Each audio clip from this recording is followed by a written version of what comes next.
புரியுது இல்லையா? அங்கே இருக்கிற விளக்கு தூண் ஒன்று தான்.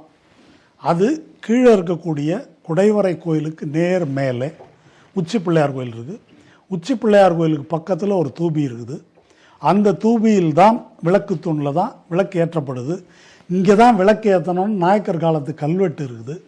அந்த கல்வெட்டு ஆதாரத்தை வைத்து 2 நூல்கள் வெளிவந்திருக்கின்றன, ஆய்வு நூல்கள். அதை ராம ரவிக்குமாரே அதை போட்டிருக்காரு என்ன ஆதாரமாக. அது தொல்லியல் துறை, தமிழ்நாடு தொல்லியல் துறை வெளியிட்டது. அவர் அந்த புத்திசாலி இது நமக்கு ஆதாரம் நினச்சி போட்டிருக்காரு. அது இப்போ எங்கே விளக்கு கொளுத்துறாங்களோ அதுக்குரிய ஆதாரம் அதுதான் அவர் போட்டிருக்காரு. அது ஒன்று தான் இருக்குது. மேலே இருப்பது ஜியாலஜிக்கல் சர்வே ஆஃப் இந்தியா நட்டு இருக்கின்ற எல்லைக்கல், சரிதானா? அதனால் அது தூண் என்பதற்கு எந்த ஆதாரமும் இல்லை.